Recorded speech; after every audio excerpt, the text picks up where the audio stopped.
Que a paz de Jesus esteja entre nós e que ela permaneça em nós nessa noite.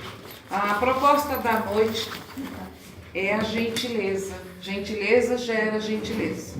Como nosso irmão falou através da mensagem, e a gente continua nessa proposta. Muito obrigado, por favor, me dê licença, até logo, bom dia, boa tarde. São palavras simples e que nós acabamos esquecendo ao longo do tempo, na pressa do dia a dia, na correria, na amargura da nossa vida, nós acabamos esquecendo a gentileza. Mesmo que o nosso semelhante não nos trate com tanto amor ou com tanta reciprocidade, né? Não responda ao nosso bom dia, ou esteja lá de cara feia ou mal-humorado, nós devemos fazer a diferença. Nós somos a diferença. Porque quando formos lembrados, vamos ser lembrados de maneira agradável. Quando alguém se lembrar da gente, vai dizer assim: nossa, mas aquela pessoa é tão agradável, é tão gentil, é tão educada. Olha que referência boa. Ao invés de ser lembrado como mal-humorado, mal-educado e ignorante. Quanto mais mal-educado, quanto mais mal-humorado, mais sofredor essa pessoa é. Muitas vezes a gente não sabe a tragédia que ela está carregando dentro do coração. Qual é o problema que ela está enfrentando para estar naquele mau humor, para estar naquela vibração tão ruim. E depende de nós fazer a diferença, começar a fazer a diferença. E principalmente ensinar os nossos pequenos dentro da nossa casa. A educação ela tem que partir da família, da casa. Ensinar a criança antes de ir para a escola. Por favor, me dê licença. Ceder o lugar a alguém, um idoso, ou então com necessidade, são gentilezas que faz parte da nossa obrigação, é a nossa fraternidade. Podemos pensar a respeito? Podemos ir para casa hoje e pensar como é que andam as nossas atitudes e melhorar essa condição, começar a melhorar, a dar o primeiro passo? Gostaria de pedir aos senhores, às senhoras, os senhoritos e as senhoritas, que nessa noite contribuam conosco. O nosso tema, a proposta da nossa tarefa e do nosso estudo é falar hoje sobre o tema do suicídio. É um assunto delicado, necessário e difícil. Precisamos de boas vibrações, não de críticas e não de julgamentos. Jesus nos ensinava que nós devemos julgar sim, até por uma questão de saber se é certo ou errado, se devo fazer ou não devo fazer. Mas condenar ou criticar é uma outra história. Nós não temos esse direito. Nós não podemos criticar quem cometeu, mas o ato em si, nós podemos falar a respeito, julgar o que foi feito. E como é um assunto difícil, eu vou pedir a colaboração de vocês. Vamos emanar amor, principalmente aos nossos irmãos que no momento de desespero romperam com o compromisso da vida, com a bênção da reencarnação, seja lá por que motivo foi. Então foi escolhido para que a gente possa ter a reflexão, o capítulo 5 do Evangelho segundo o Espiritismo, Bem-aventurados aflitos.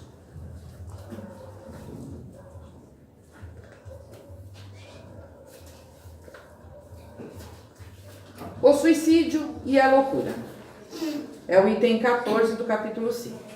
A calma e a resignação adquiridas na maneira de encarar a vida terrena e a fé no futuro dão ao espírito uma serenidade que é o melhor preservativo da loucura e do suicídio. Com efeito, a maior parte dos casos de loucura são provocados pelas vicissitudes que o homem não tem forças de suportar.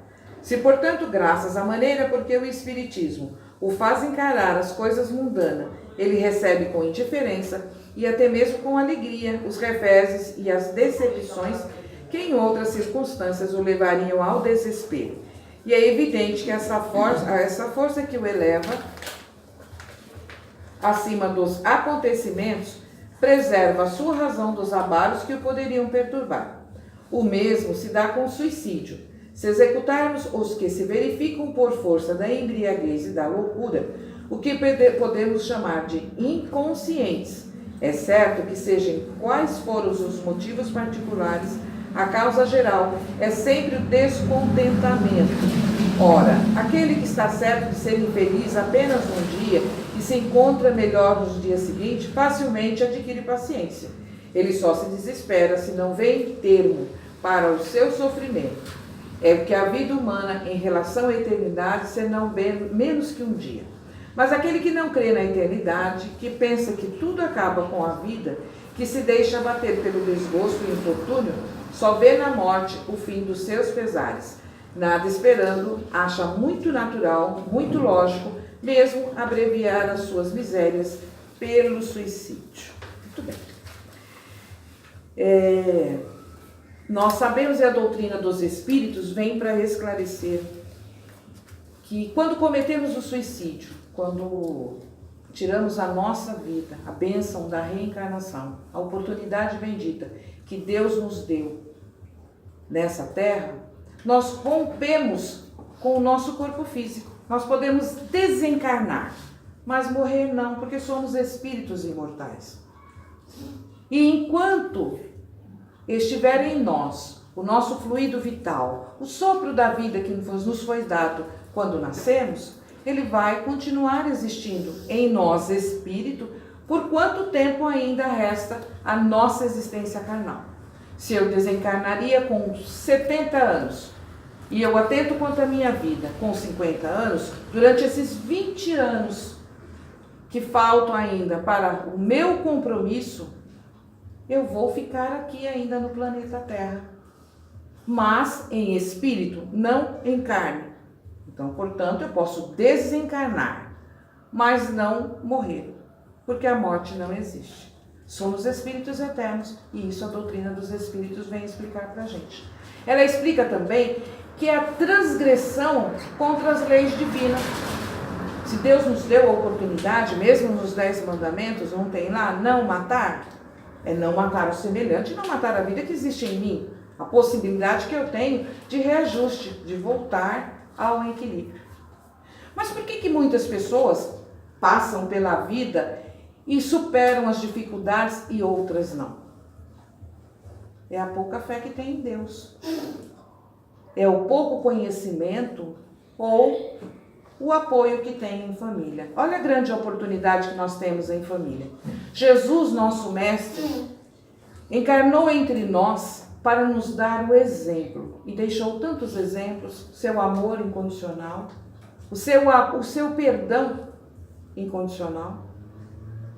Esteve entre nós e deu os seus exemplos, não deixou nada escrito. Mas 2000 anos se passaram e a gente percebe que os seus ensinamentos ainda vivem entre nós. E daqui a 2000 anos vai continuar sendo a água que vai refrigerar, consolar, confortar e esclarecer quem estiver. Sejamos nós encarnados ou desencarnados. Nós somos como a natureza. Passamos pela verão, inverno, outono.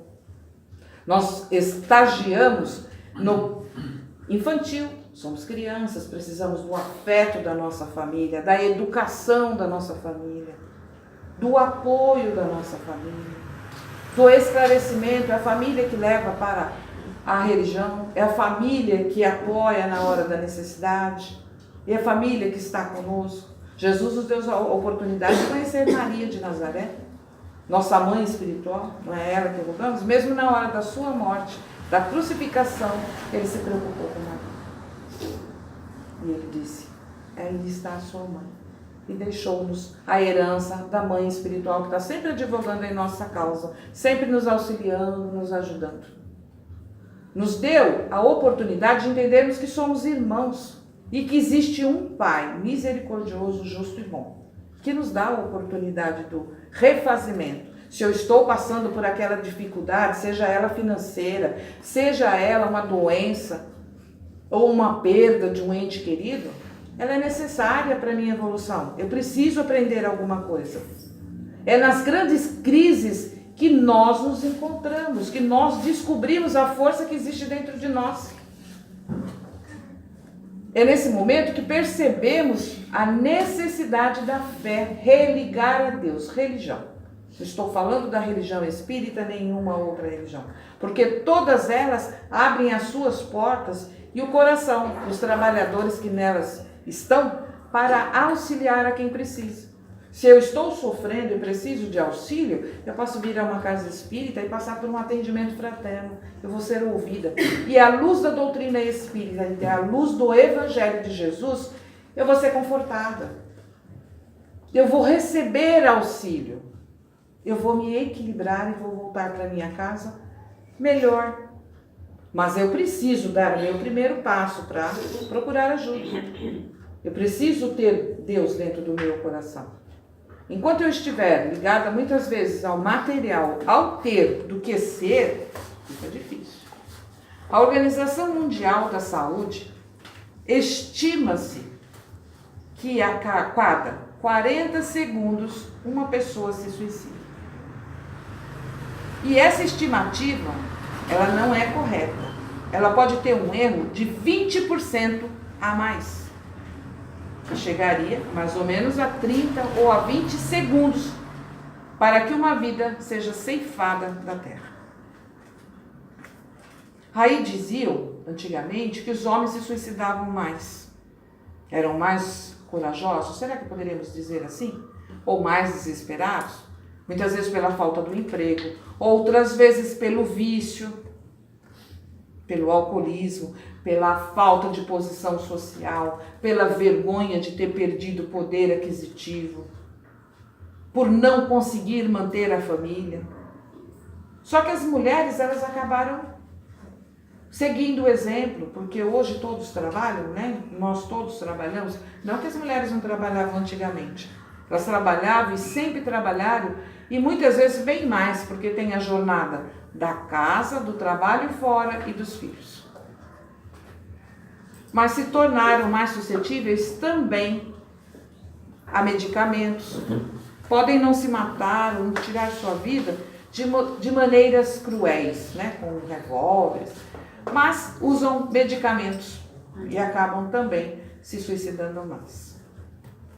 A segunda maior morte acontece entre jovens de 14 a 28 anos. E aí a gente pode imaginar que é fácil. Porque será, né? São imaturos, são inseguros, têm vergonha de tudo. Manda o jovem atender telefone, manda o jovem atender a porta. Ele não quer. Principalmente com a nossa sociedade, que rotula aquelas pessoas que têm que ser bonitas, elegantes, estar dentro dos padrões. E o jovem, ele não se sente assim, ele se sente estranho dentro do próprio corpo. Ou ele é magro demais, ou ele é gordo demais, ou ele é feio demais, ou o cabelo não tá bom, ou a roupa não assenta. E ele acaba tão inseguro. E aí a gente vai começar a falar dos jovens que se descobrem em corpo estranho, os homossexuais. A família não aceita, a família não respeita, a família não orienta, porque nós somos todos espíritos numa oportunidade de reencarnação. E se eu não sou capaz de respeitar o meu filho que está dentro da minha casa, do meu lar, como que eu posso exigir que a sociedade respeite? Vamos lembrar que a sociedade somos nós. Meu filho sendo heterossexual ou homossexual, ele tem que ser tratado com o mesmo respeito e com as mesmas normas. Porque caráter não se define com a opção sexual. Eu posso ensinar meu filho as leis de Deus e ele não vai ser promíscuo. Eu tenho que abençoar e orientar os meus filhos através da religião. Socializar os meus filhos. Muitas vezes não acontece isso. O jovem que é abusado sexualmente dentro de casa ou fora dela, ou então aquele que cuida, aquele que deveria zelar, é o que abusa. E ele não sabe como lidar com isso. O jovem que passa pela agressão física, ou que vê a mãe ser agredida fisicamente pelo pai dentro de casa, também não sabe lidar com essa situação. Hoje as redes sociais, a internet, traz a ajuda ainda. pessoas que incentivam ao suicídio. Enquanto nós estamos preocupados com o nosso egoísmo, preocupados em ter, preocupados em manter as aparências, os nossos filhos estão sendo auxiliados por pessoas de má índole, incentivando-os a acabar com a vida. E de repente a gente diz assim, mas ontem ele estava bem, eu não percebi nada. Ou mesmo adulto. Quantas vezes a gente está do lado de alguém e aquela pessoa acaba se suicidando e a gente diz assim, nossa, mas eu tive com essa pessoa ontem, ela não percebi nada. Mas será que a gente estava com o coração aberto para perceber que aquela pessoa precisava de ajuda? Ou a gente estava tão egoisticamente pensando na gente que a gente se esqueceu de olhar o companheiro, não teve tempo de olhar. Ou então a gente diz assim, gosta de se fazer de vítima. Quem quer morrer não fica falando. Vai e se afoga aí nesse mar, não fica aí contando história. 90% dos suicídios poderiam ser evitados se a gente prestasse atenção no outro. Ou então se a gente prestasse atenção nos sinais que acontecem com a gente. Aquela tristeza, aquela apatia. Quantos de nós morremos em vida? Você encontra a pessoa na rua e ela não tem brilho nenhum. Ela perdeu a vivacidade, ela perdeu a alegria de viver. Ela não tem esperança, ela não tem expectativa de nada. Ela vive. É o pior suicídio, porque esse é o suicídio involuntário. O voluntário é aquele que a gente acaba logo de uma vez. Mas o involuntário nós vamos nos arrastando, levando. E aí a gente vai dizendo, passamos pela adolescência, fomos para a maturidade, fomos para os homens, pelas mulheres que estão em pleno vigor da vida, e os idosos. Os idosos, muitas vezes, se sentem um peso para a família. Ou muitas vezes a família deixa claro que ele é um peso. E aí ele acaba se sentindo menos bonito. Porque a gente passa de uma idade, a gente enche de ruguinha e escorre. Não é tão bonito quanto já era na mocidade. Já não é ágil. Já, muitas vezes, nem aposentadoria tem. Quando tem uma aposentadoria tão pequenininha que mal dá para os remédios. E aí depende de um terceiro, mora com um terceiro e acaba sendo maltratado. Será que nós damos atenção para nossa mãe, para nossa avó, seja lá quem for o idoso que está aos nossos cuidados? Ou nós simplesmente, quando ele pergunta ou quando ele não ouve, a gente diz, já falei um monte de vezes, não escutou? Está ficando surdo? Ou então quando a pessoa repete 3, 4 vezes a mesma coisa, e a gente podia ter a oportunidade de calar a boca, aí a gente diz assim, vai falar isso de novo? Já ouvi isso umas 3 vezes. Acaba com o pouco da autoestima que esse idoso tem. E a gente esquece que nós estamos caminhando para a velhice. Nós nascemos, ficamos jovens, adolescentes, pré-adolescentes, maduros e envelhecemos. É o ciclo da vida. Lembra da natureza? Do verão, do outono, do inverno? Assim somos nós. Precisamos de auxiliar uns aos outros. Precisamos compreender que se já passamos por aquela fase, podemos orientar, podemos ajudar, abraçar. Conselho, ninguém quer. A nossa luz, Jesus dizia assim, vós sois o sal da terra, vós sois deuses. Que brilhe a vossa luz. Ele acreditava em nós, nós não acreditamos em nós. E ele já lá atrás, ele já acreditava. Nos deixou a bem-aventurança. Bem-aventurados os aflitos. É esse o capítulo? Quem são os aflitos? Somos nós que passamos por tantas dificuldades. Mas nenhuma dificuldade é tão grave a ponto da gente ceifar a bênção da vida. Acabar com a oportunidade da reencarnação. Eu tenho que aproveitar enquanto estou no caminho para me refazer com os meus irmãos. Partir e quando retornar melhor, fortalecida, melhorada, para uma próxima oportunidade. Eu não posso ser infantil e continuar no mesmo ano, continuar amargando as mesmas perdas, as mesmas dificuldades. Se eu estou enfrentando uma dificuldade, que eu aprenda com ela. O que será que essa dificuldade está querendo mostrar para mim? Está me fortalecendo. Eu sou melhor do que isso. Eu sou luz. Jesus acha que eu sou luz.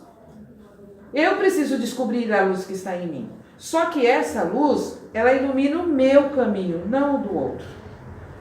Quando alguém pede um conselho para a gente, quando alguém pede para ser ouvido, ele pede para ser ouvido. Na verdade, ele já decidiu o que ele vai fazer. Ele precisa de apoio. Apoiar não significa concordar. Eu posso não concordar com o que você vai fazer, mas eu posso te dizer, olha, eu estou aqui. Eu estou aqui. Pelo menos a pessoa está sabendo que ela tem um porto seguro. Que ela tem algum aonde chegar e pelo menos chorar. Muitas vezes a gente não precisa de dinheiro, não precisa de nada. A gente só precisa de um abraço, de ser ouvido. Olha, quantas possibilidades a gente criaria e deixaria, diminuiria essa porcentagem tão grande do suicídio. Romper com a sua vida.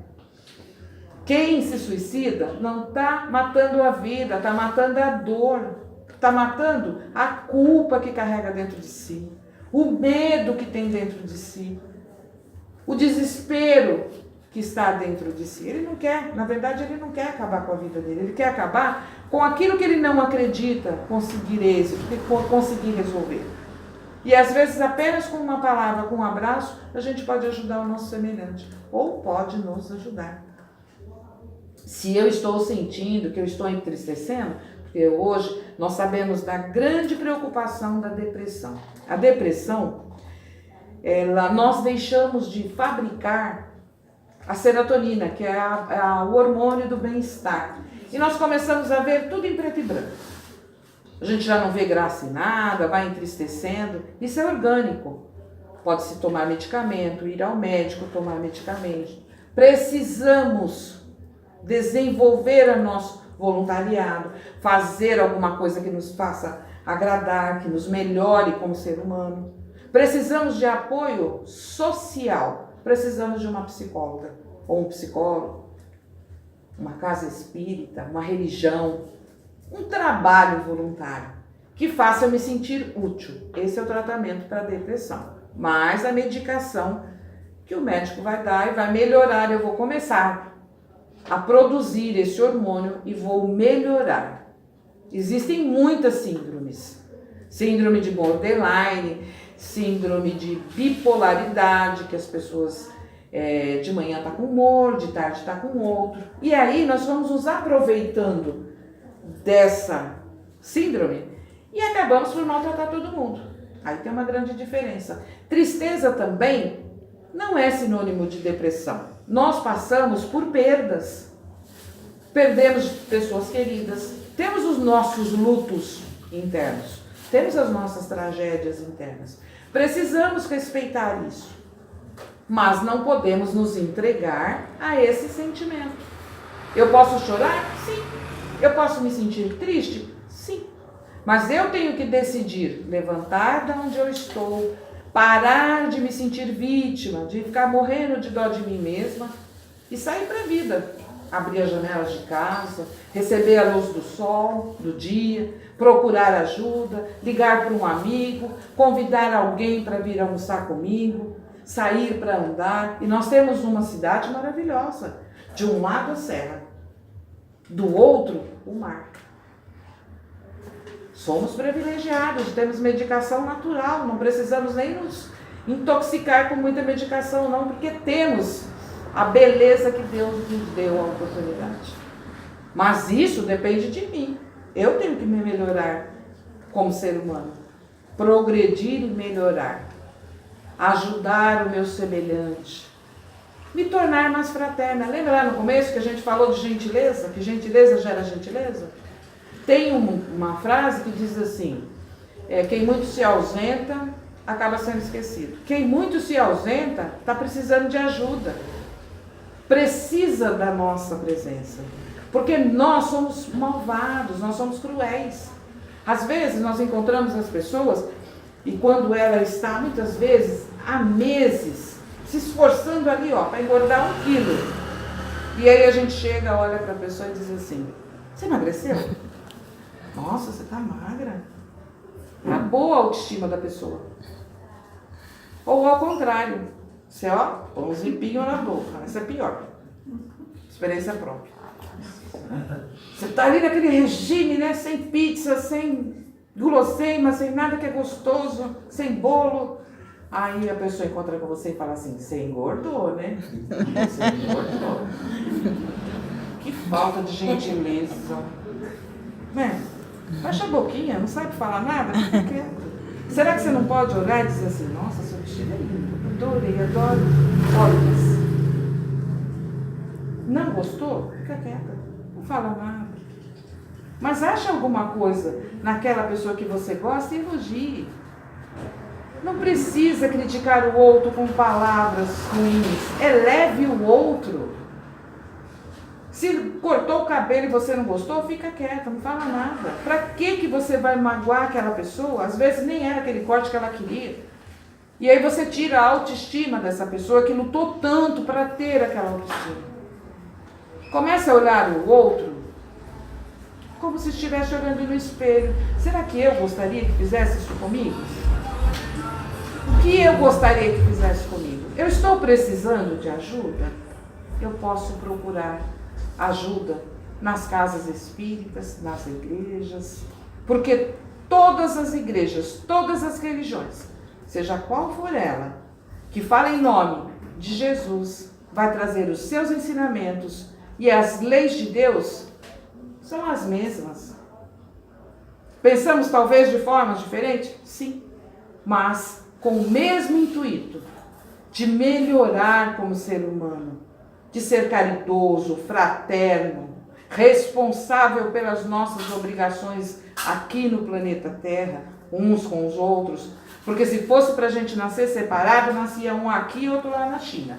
Não, nascemos tudo junto, é porque precisamos uns dos outros, do calor, do amor e principalmente do respeito uns dos outros. O assunto é delicado, a gente não tem como se estender ou compreender, mas a gente já pode começar a pensar no prevenir.